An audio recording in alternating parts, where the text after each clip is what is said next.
Hello, everyone. My name is Teresa Hall. It is my pleasure to serve as today's facilitator. As we begin, introduce yourselves in the chat and let us know where you're joining us from.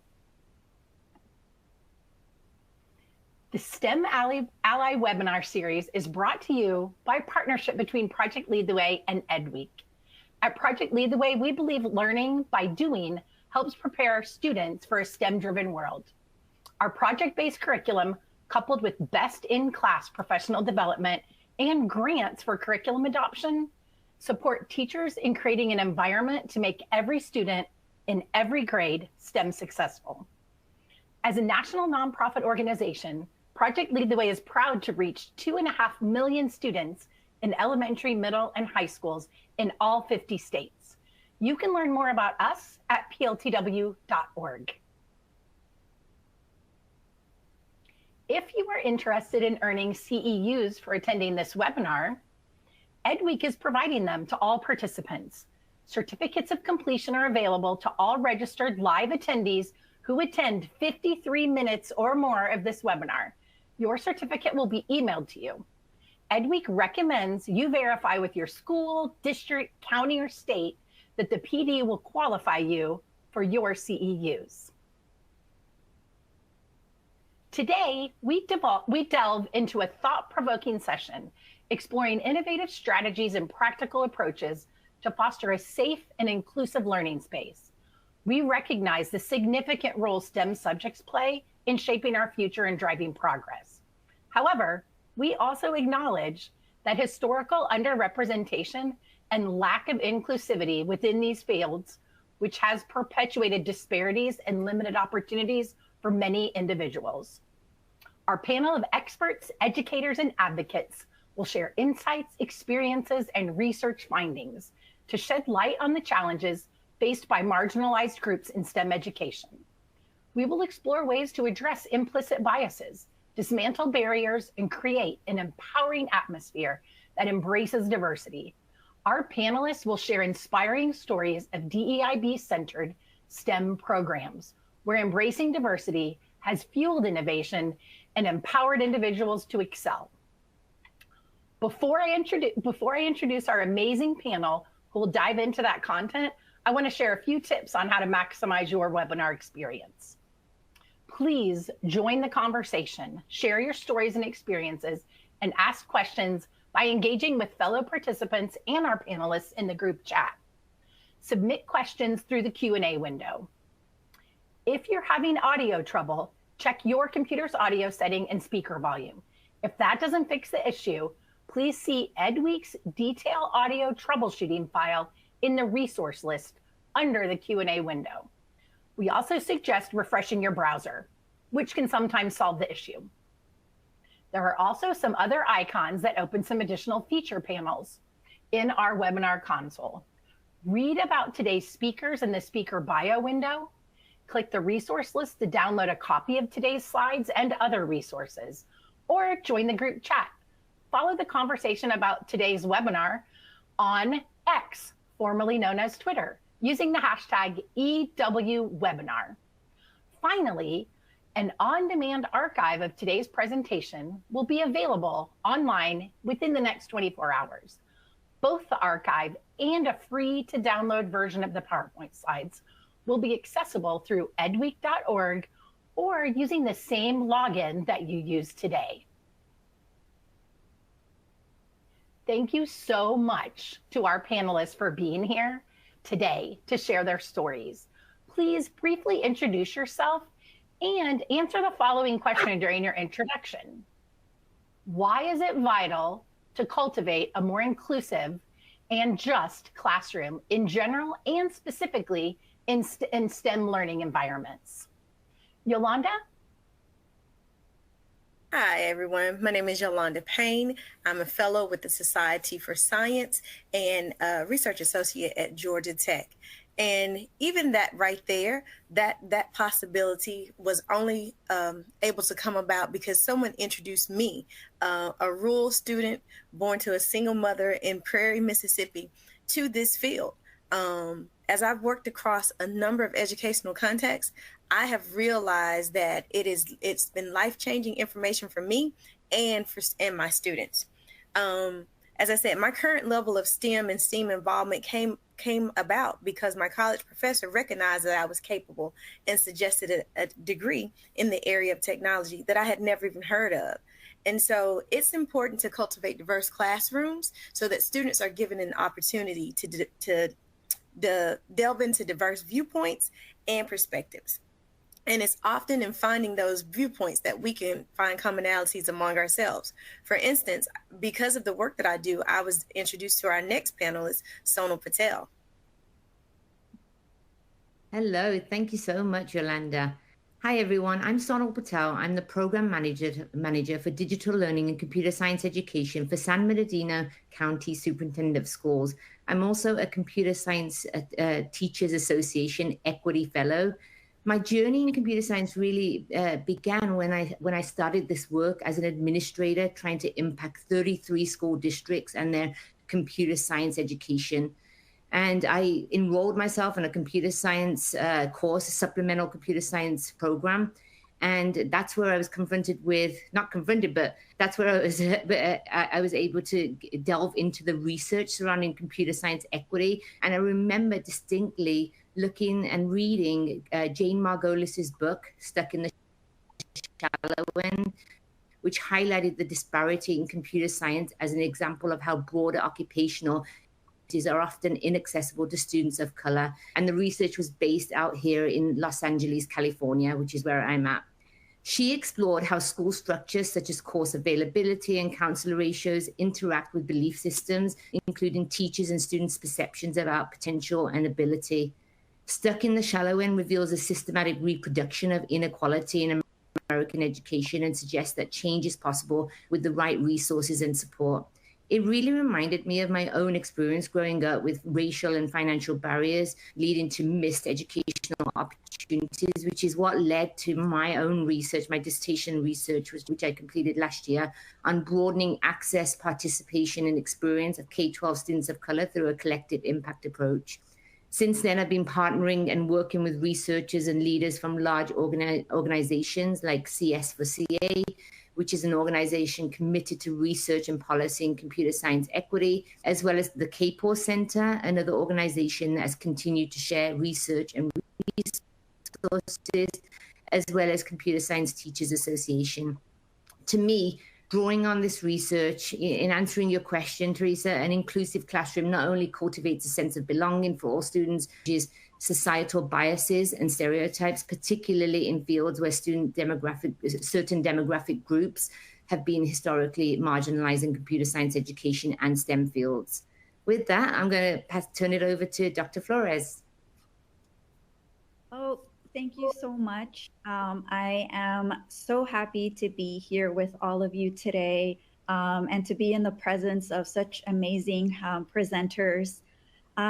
So I'm Glenda Flores. I am an associate professor of Chicano Latino Studies and Sociology at UC Irvine, and I'm coming at this as a sociologist. So I've always been fascinated by gender, race, and work. And one of my first research projects was actually on Latina elementary school teachers. And this was because I was thinking that I was going to become a bilingual elementary school teacher. And I remember I had a conversation with my Mexican immigrant father who had less than a high school education. And I told him, oh, you always wanted me to become a teacher.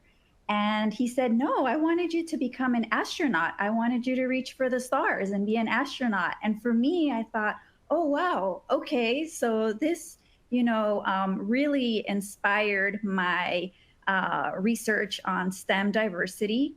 And so when I was doing that project on Latina elementary school teachers, I found that it's the #1 occupation that Latinas with a 4-year college degree enter.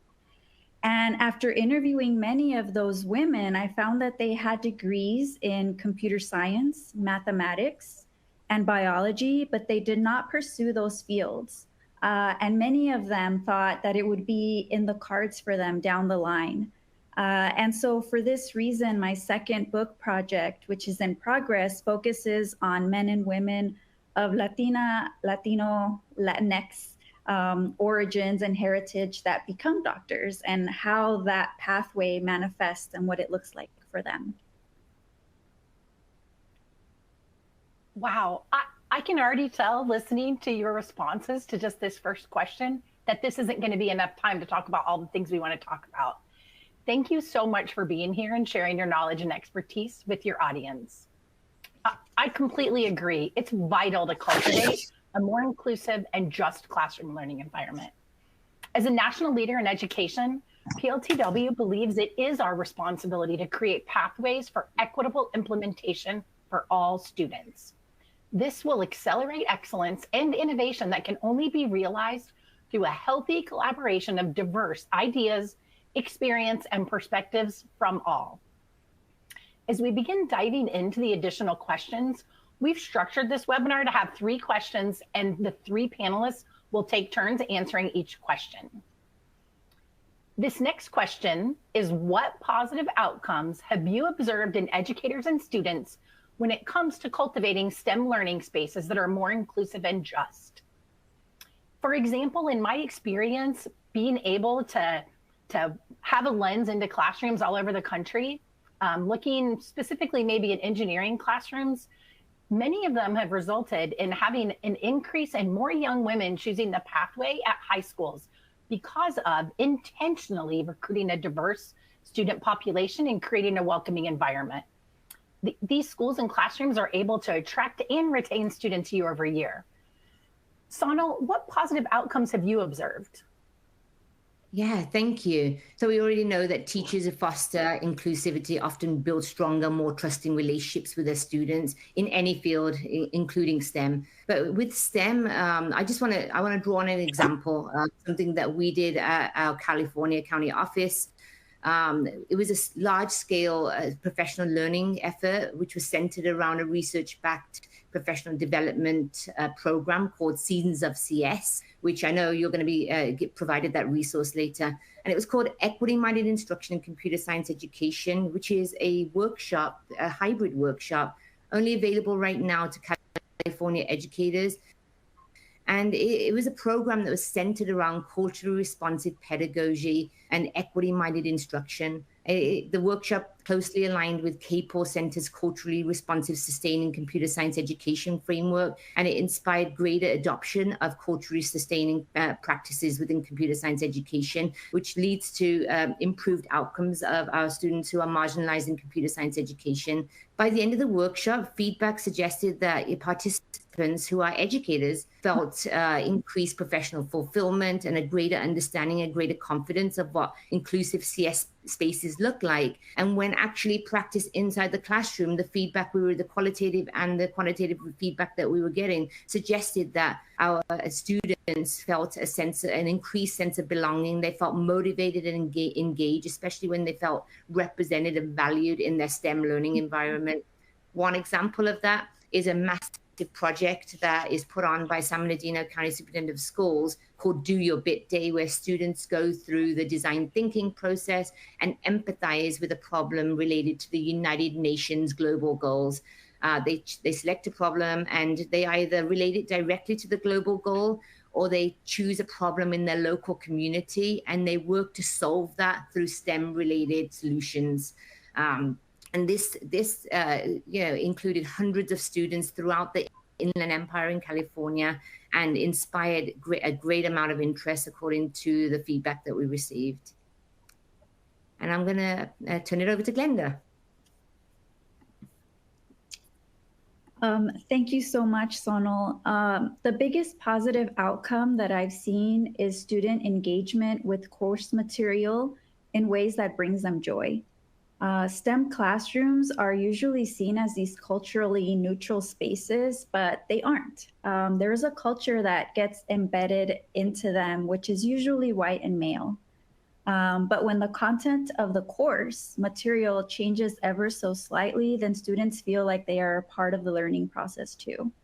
So for example, in some focus groups that a research assistant and I carried out on Latina, and African American students at a 4-year university, they repeatedly mentioned that having a hunger for learning more about the discoveries of scientists of color, like Mexican chemist Mario Molina, who was instrumental to understanding chlorofluorocarbons and ozone depletion.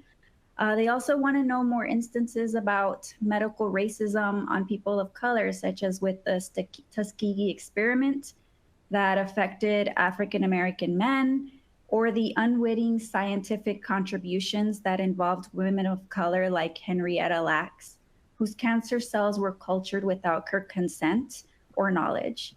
So to us as researchers, it meant that some STEM faculty were making these modifications to their material, and more of them should consider doing so. And with that, I will transition to Yolanda.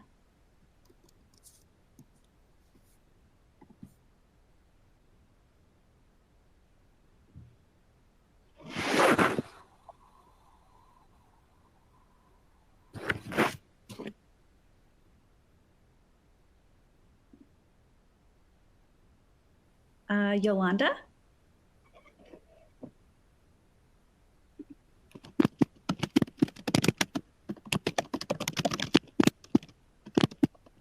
Yolanda, please refresh your browser. We can go ahead and...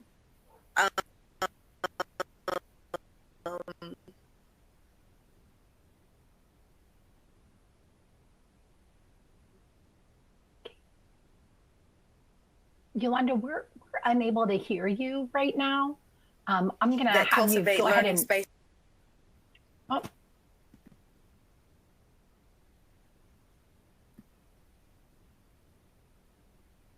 We're in and out there, Yolanda. I think what I'm going to do while you refresh your browser and maybe check and see if you're frozen is jump to the next question, and then we'll revisit this one, Yolanda, at the end or as we have time.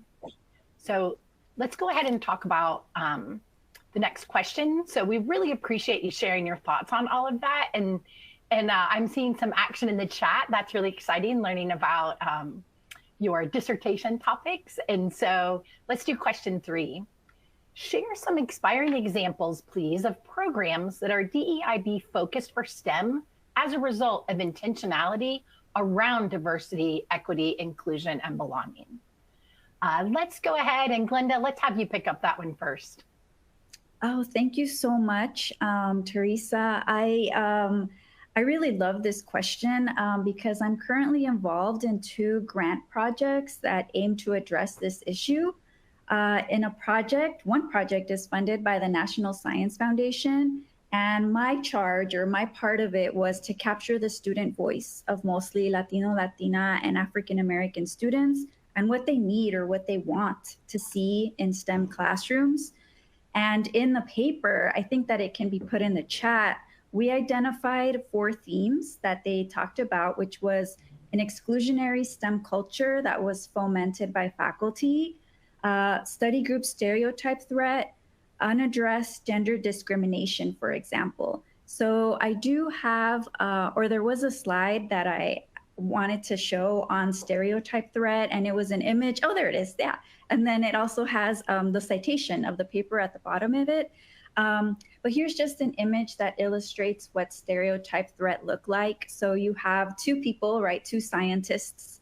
And on the one hand, someone is thinking of like these formulas and you know, chemistry, but another scientist is kind of thinking of these stereotypes that people might have of them and someone laughing at them.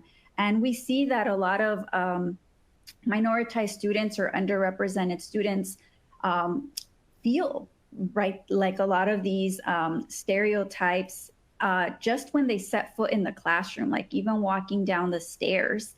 And so this is something that we addressed in the paper, and things that teachers and faculty can include in their classrooms in order to make these places more welcoming spaces for all of the students that are enrolled. And then the second part is I'm also involved in the behavioral health and psychology cluster in the UCI Prime Pre-Health Pathways project. So PRIME stands for Program in Medical Education for the Latino Community. And one of the issues that we saw that many pre-medical students of color experienced was the difficulty in developing social capital networks in higher education. So that means relationships with other faculty or other mentors that can open doors for them and provide them with research opportunities. So this program seeks to expand their network by providing students interested in pursuing health careers access to meaningful research or shadowing opportunities in clinics. So a lot of the pre-health students would say when they sought like volunteer opportunities or meaningful opportunities in hospitals, for them, meaningful is actually observing a physician with their patients. And sometimes they were, asked to clean gurneys or walk patients to the car. And it wasn't, they weren't really seeing what they wanted to practice in the long run. So when we do research or develop programs that foster inclusivity, we see that underrepresented students in STEM see that their cultural backgrounds are assets and not obstacles that need to be overcome. So my previous book, which was titled Latina Teachers Creating Careers and Guarding Culture, focused on majority minority K-12 schools in California. And then specifically, I examined the dynamics at one elementary school that was Asian Latino and another one that was Latino Black. And one of the chapters in this book also elucidates how many Latina teachers would use Latino cultural elements in their teaching, such as alternative mathematical problem solving techniques that immigrant parents may have been exposed to in high. So this was especially the case when it came to long division and multiplication, which confused students. So sometimes students would say, oh, my parents taught me how to solve long division and multiplication a different way than the teachers teaching me at school. And in the book, I show how many Latina teachers validated that knowledge in the classroom when they had to teach children different mathematical problem solving methods. So those are just a couple of the projects that I'm involved in. And with that, I'll transition to Yolanda. Let's try this again. Apologies for that internet connection. But there are three programs that I'm participating in right now that give me hope for the future. The first is with the Society for Science. And the Society for Science may be known to many of you as the sponsor of the International Science and Engineering Fair. But what is unknown to a lot of people is that they have a lot of outreach programs that are aimed at diversifying the STEM pipeline.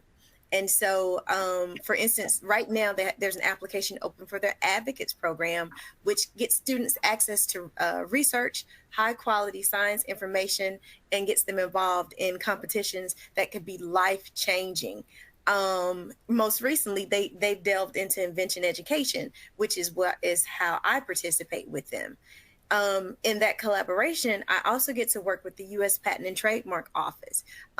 If you have not interacted with their outreach page, I encourage all educators to do so. Look at the U.S. Patent and Trademark Office's page for educators and students, and you can garner a lot of information about intellectual property. And then lastly, the Computer Science Teachers Association. I cannot speak enough about the high quality programming that they have for teachers, centered around not just resources in computer science, but also equity. And so inclusion, access, and diversity and equity are intentionally planned for in all aspects of the Computer Science Teachers Association's programming. And just that thought given to that thought and care given to including these resources makes for a very welcoming environment. And I'll go back and answer question 2 since I lost my access there. 2 examples of an engaging classroom that I've seen recently when it comes to diversity, equity, inclusion. When students were working on physical computing projects, and to the casual observer, you couldn't tell which students were receiving help from the resource teacher and which students were academically on level or not. And when you can walk into a classroom and see that all students are engaged in an activity, regardless of their level of participation, but that they were actually engaged in participating at their best ability, that right there shows that we can't gatekeep resources from anyone.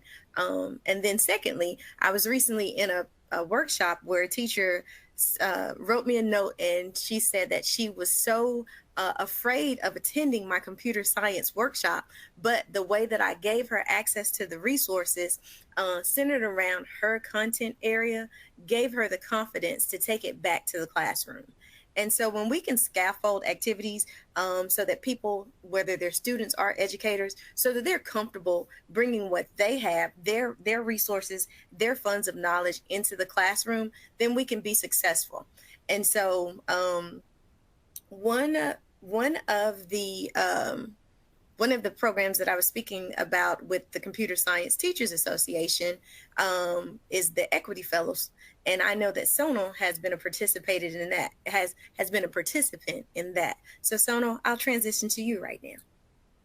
Thank you. Perfect. So Yolanda mentioned the CSTA Equity Fellowship Program, which is a selective year-long program designed to develop leadership and equitable teaching practices and advocacy. I felt so fortunate in participating in the program a couple of years ago and still being part of the alumni network with fellow educators and administrators that are involved in this work. It really provided an opportunity to the fellows to identify ongoing professional development, focused on addressing issues of equity in the computer science classrooms for all CSTA members.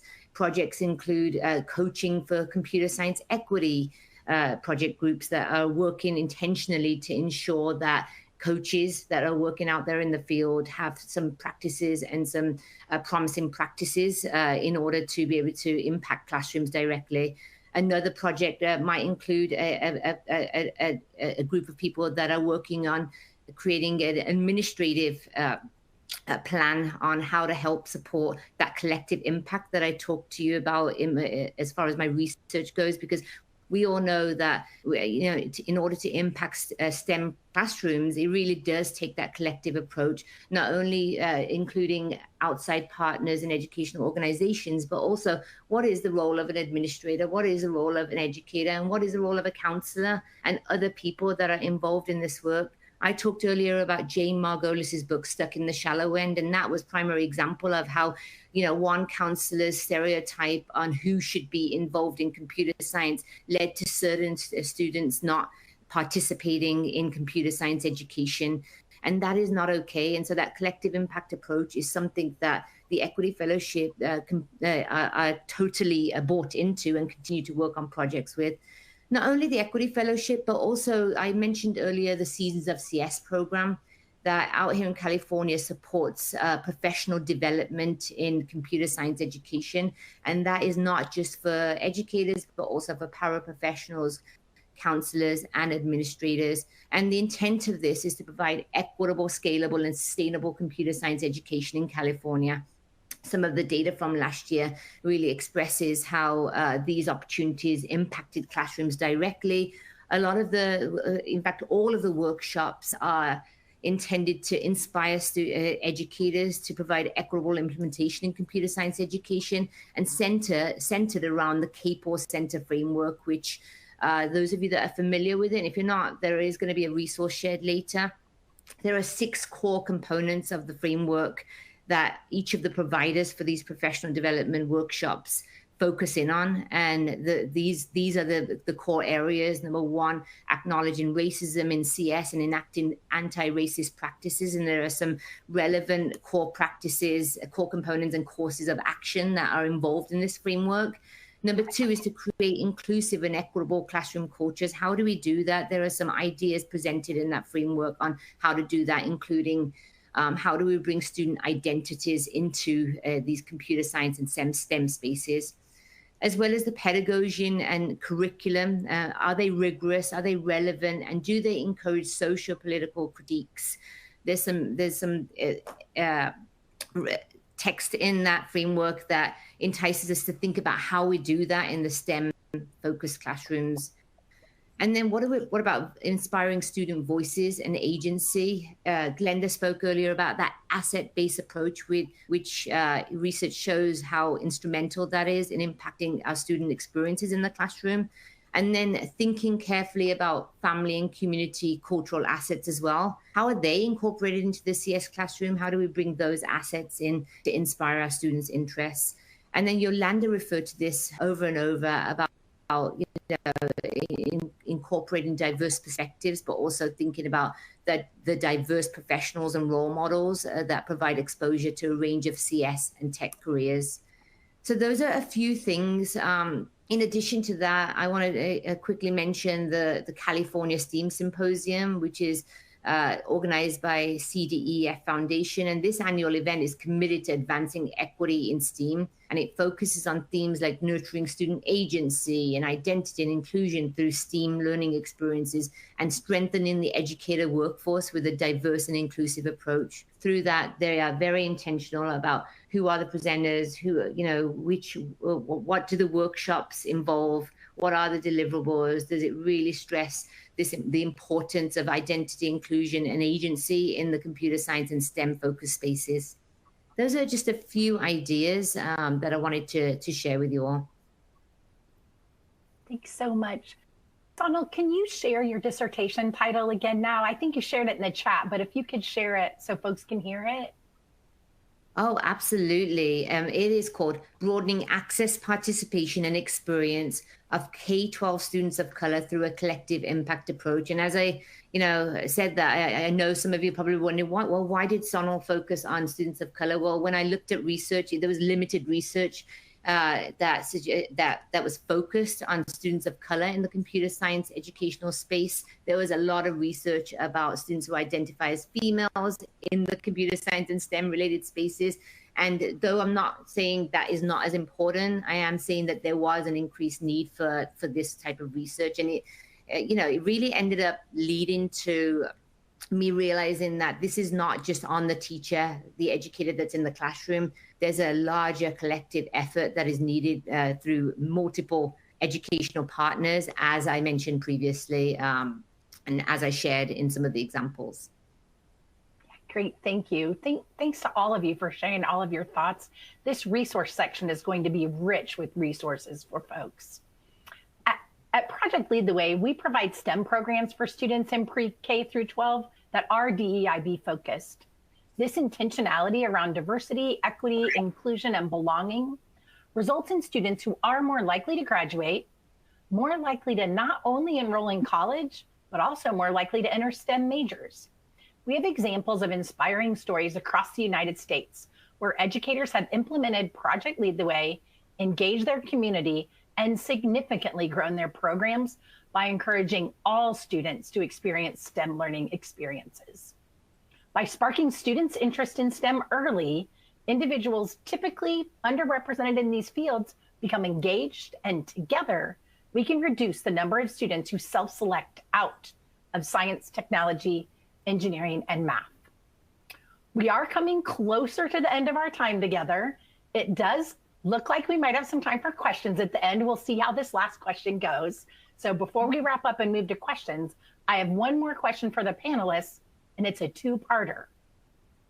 So what advice and strategies do you have for educators who are wanting to cultivate a more inclusive and just STEM learning environment, especially when there's pushback from stakeholders?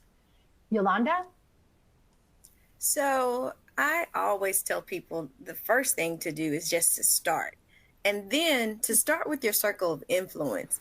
A lot of times when we have these goals, we try to make them large and we're gonna save the world. But really, it's about looking at the people around you, seeing who does and who does not have access, and then seeing what you can do to get them into opportunities that are a good fit for them. As I said, if it had not been for one professor asking me one key question, I don't know what trajectory my life would have taken. And so my as far as it goes for pushback, a lot of times if you will just take time to have a conversation with someone and figure out what the connections are, we can all figure out ways in which we're not connected, but it's sometimes that one connection that you make with someone that allows them to see your point of view and why the work you're doing is important, not just to you, your classroom, but to society as a whole. And so it would be start with your circle of influence and have conversations. And Sonal, do you want to talk about expand on how the power of conversation can make change? Absolutely. And for this, I really do want to talk about the power of conversation, because it's actually how I started my work with my wonderful team out here in San Bernardino County Superintendent of Schools. It was inviting educational partners, also known as stakeholders, to come into a space and share their perspectives and talk about some of the barriers and the challenges that are associated with computer science and STEM education in particular. And so what I started doing back in 2018, how I started back in 2018 was with a computer science equity task force. And I noticed that as I was visiting STEM classrooms, I wasn't seeing much diversity in our educator space. So it was mostly white and Asian males that were teaching these computer science education courses. And though I did want them to also be involved in the conversation in that tech equity task force, I also wanted to invite other equity-minded folks. And so what I did was reach out to administrators, side organizations to come into a space to share their perspectives, to answer some questions with a group of people, and to help develop a vision statement for the group moving forward. And that was what ultimately inspired the work within our county, and what expanded computer science education in a different kind of way. We had people sharing their challenges. We helped support the broadening of perspectives and the ideas that were being, not even the idea, curriculum that was already being provided in the classroom. What can we do to challenge that? We look carefully at data. CS for CA have a data tool. I think you'll get that resource shortly. But I encourage you to look at the data tool for California and see some of the discrepancies and disparities that are in computer science education in terms of, who's participating in computer science, who has access to introductory courses as well as advanced placement courses. Because what you'll find is, what is dominant in research is that students that are in the wealthier spaces and students who identify as white and male are often shown up in data as accessing computer science education. And, you'll see that kind of disparity.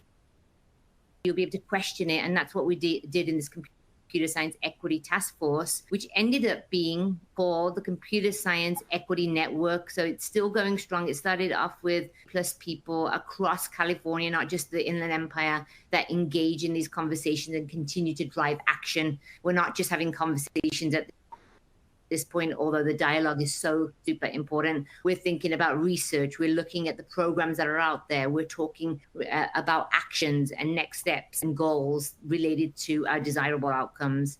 So those are a few things. I encourage you not just to, think. I encourage you to think big. Think about all the people that you can involve in these conversations. That is my biggest advice. Thank you. I'm going to turn it over to Glenda. Thank you so much. So I think my main advice is to see what is currently available at your organization, institution, or school, and meet with stakeholders who share a similar vision. If visions align, perhaps people can partner together.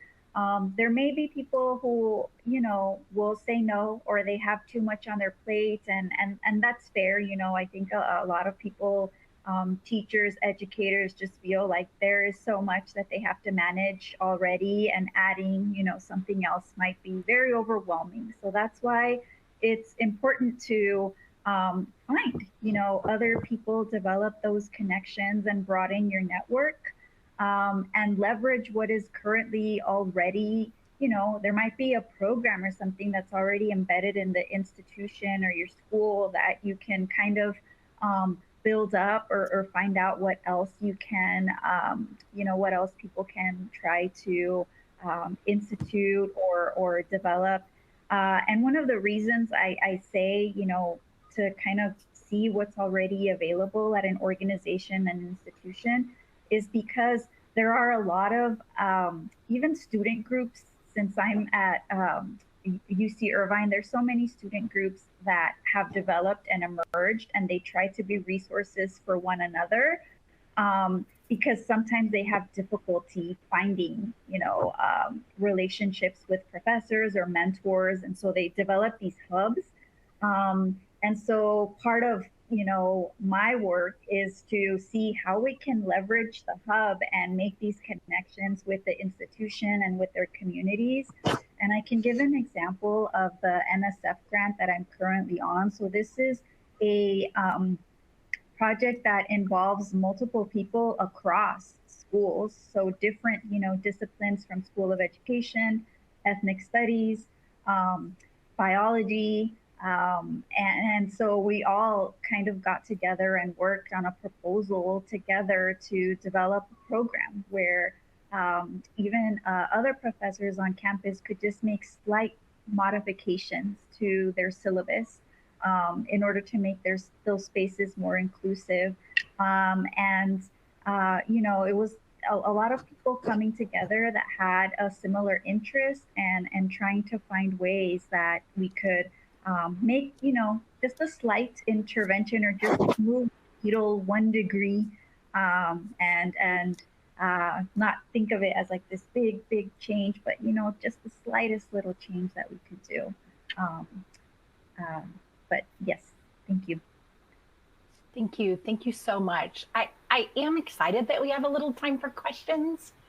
So I have this first one for us, and there's a little bit of an intro for it. Okay, I'm going to go ahead and give you a heads up that Sonal, I'm going to pass this to you. So listen closely to the story. So one of our participants is currently facilitating a book study with colleagues around Dr. Christopher Emdin's book, STEM, STEAM, Make, Dream.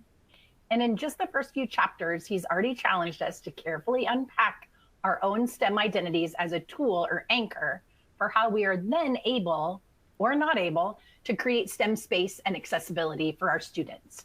So they've jumped into some really thoughtful discussion, but almost every perspective in our conversation goes back in on the limits of a school day and the rigid structure of the expected, often isolated, I see all the heads nodding, you guys get it, or decontextualized curricula that regardless of readiness, desire, interest, so many teachers choose not to wrestle with this space that may feel heavily like more, extra, outside the core.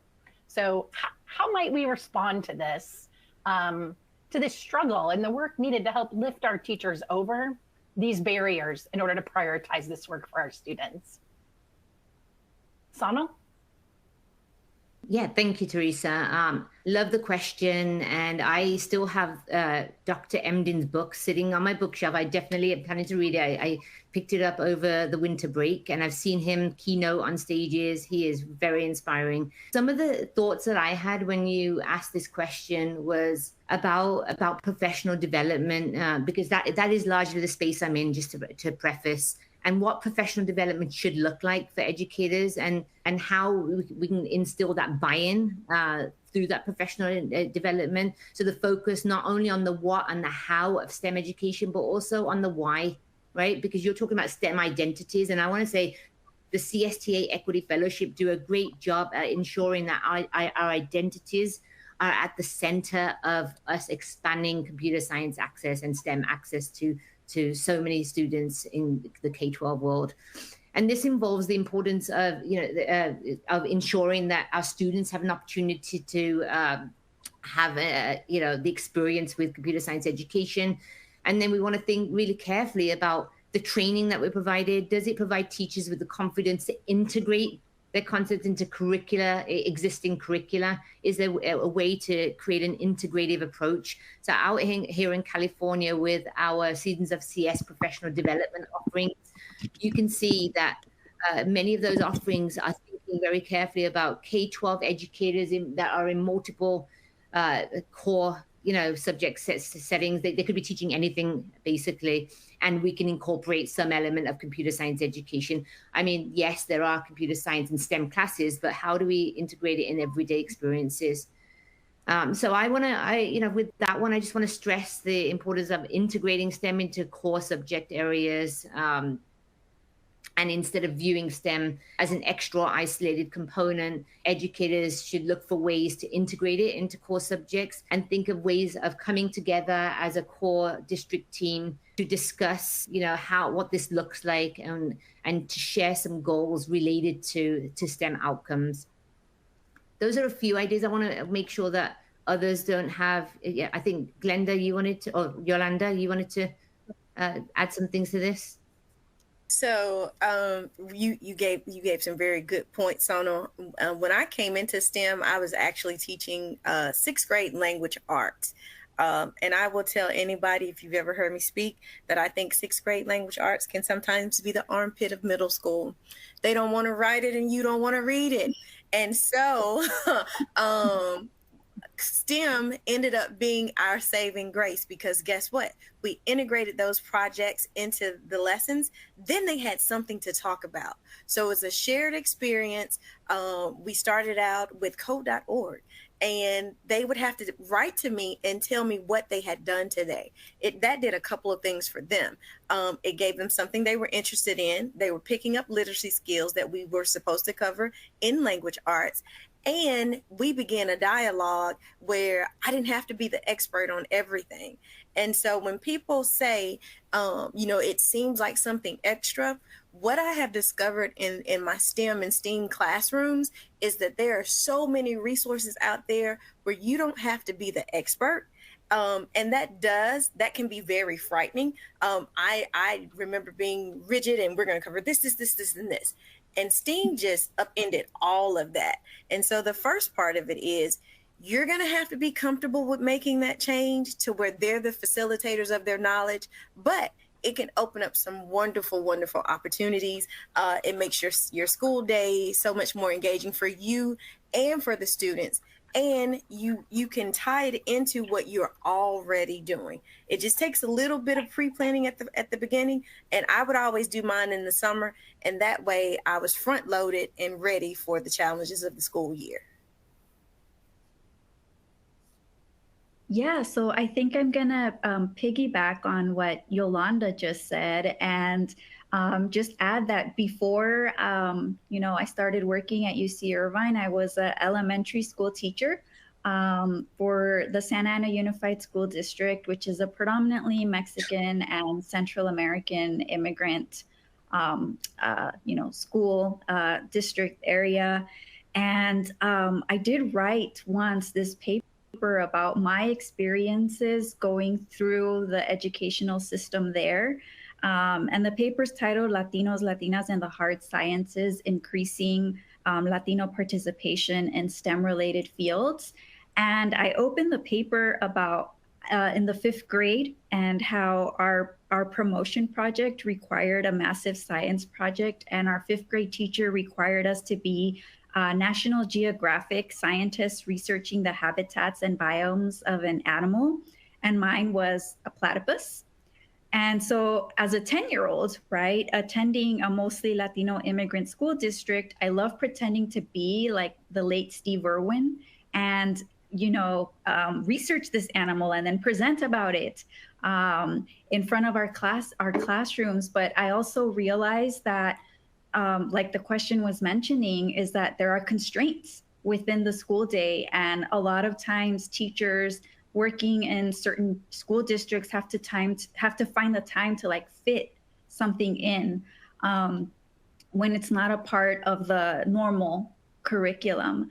And so I thought that was kind of one of the obstacles that teachers face is sometimes when there is testing or this high stakes testing that takes a lot of time in terms of prepping students for the test that are usually about language and some basic math skills, but other subjects like science kind of take a back seat in schools. And so this is why I say it's just finding other people that maybe team teaching might be something that's helpful as well.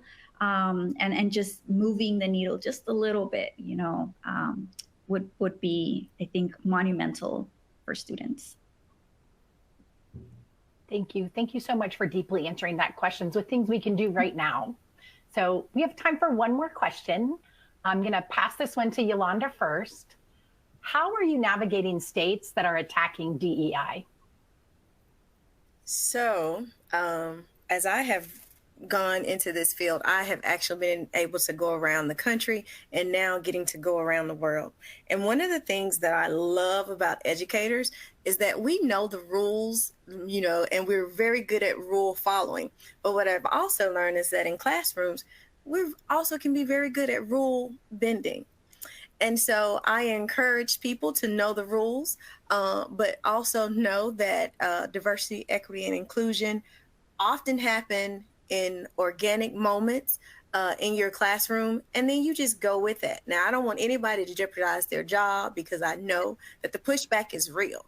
But I also encourage you to, when your students bring up authentic questions that relate to them, if you get the students and the parents involved and on your side, I think you will find that they will be champions for what's right. And diversity, equity, inclusion are what's right.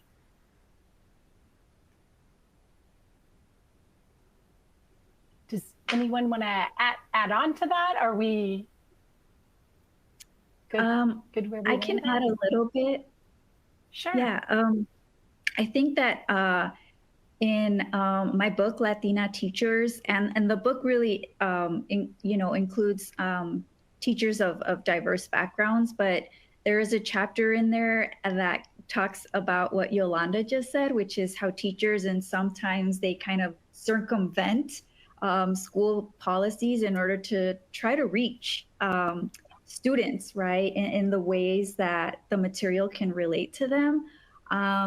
And so they creatively do this. And like Yolanda said, it's not about someone, putting their job in danger, but it's finding, okay, what can I do within the school day to kind of just bend the rules a little bit so that I can really reach the students and the parents in the school to get them more involved, to come. And so there are some slight strategies that they implemented on the daily. Great, thank you. Thank you so much. I am gonna go ahead and try to squeeze in one more because I'm really interested in this one as well. And I'm gonna let this be your choice. Whoever jumps in first goes first.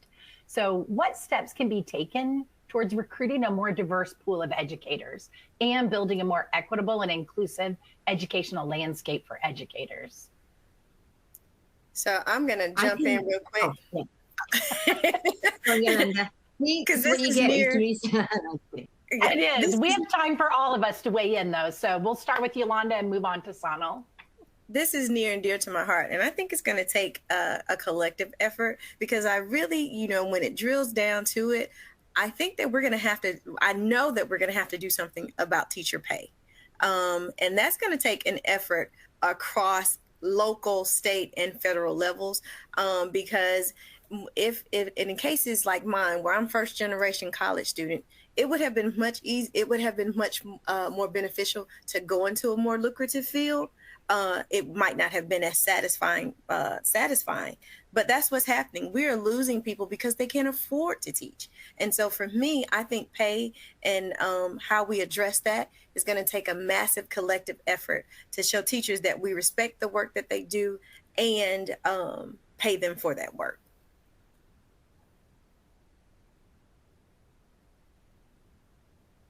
Thank you. That it feels like the story of our lives, right? That question about pay, and it certainly would help the current landscape. I just wanted to I'm going to focus in on computer science and STEM right now, because I know what worked here through the experiences that I've had in trying to actually reach out.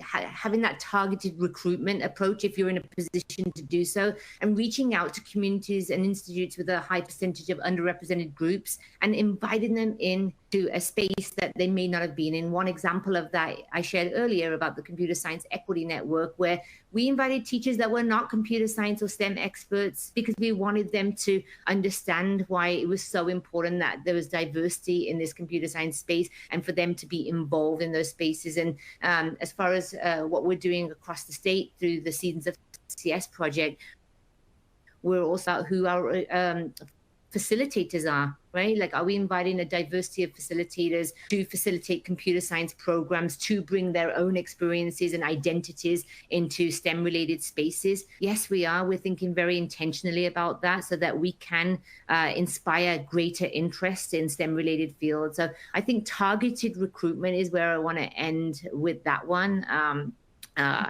Because I mean, Yolanda covered many of the points. Glenda, do you have any additional thoughts on that one? No, I think what you both said is spot on. Yes. Thank you. Thank you. One more quickly before we wrap it up. How about inclusive practices that have specifically addressed people with disabilities? If someone wants to chime in on that one here quickly before we wrap up. One of the things that I love about most of the STEAM and STEM curriculum that I'm finding is that it often has built-in accessibility features. Usually there's like immersive readers, magnifiers, and so even those tools, like when I was in the classroom, I would incorporate the immersive reader for all students. And that way you couldn't pick out, well, who needed it and who didn't. And sometimes just making, what did it say? A rising tide lifts all ships. And so sometimes including the tools and features that are already built in will help all students. And so I would say just look into whatever you're using, because a lot of times the accessibility features are built in. And then just to tack on to that, the Universal Design for Learning framework, springs to mind. For those of you that haven't seen this, and I didn't add this as a resource, but I hope it's the Hello World book that Raspberry Pi Foundation have published. And that includes so many different ideas on how to ensure that we are meeting the needs of students with disabilities in terms of how are we designing computer science curricula, how are we ensuring that the experience is universally designed and accessible for our students, for all of our students, including our students with disabilities. Yolanda mentioned some of the ideas that might be illustrated in that Hello World book, in the inclusive technology that we provide. But there's also other things that we need to think about, such as learner variability. How do we ensure that we are meeting the needs of all of our students, in the sense that how do we provide material in different formats, in different multimedia formats? How do we give students an opportunity to demonstrate their learning in multiple different ways that cater towards so many more diverse learning needs of our students? So those are just a few. I know that we're running out of time, examples that I wanted to share, but that Hello World book is fire, and I'm going to find it right now if Catherine hasn't already. I put it in the chat, Sonal. Wonderful. Wonderful. Thank you. Thank you so much to our panelists for sharing your expertise and experience. And thank you again for your time today. Let's collectively work towards nurturing a future where every learner feels valued, represented, and empowered to contribute to the exciting world of STEM, and take a step towards building a more equitable and inclusive educational landscape together.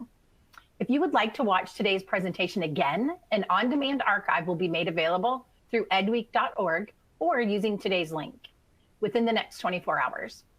You can also visit edweek.org to find articles that explore today's topic. We would like to thank EdWeek and Project Lead the Way for hosting this webinar. If you would like to find out more information about PLTW, please visit the website at www.pltw.org. We have many events coming up, including our virtual PLTW showcases. If you would like to attend more PLTW events, check that out at our website as well. This concludes the presentation portion of our webinar, but PLTW team members and panelists will remain to answer any questions you have. Have a great rest of your day.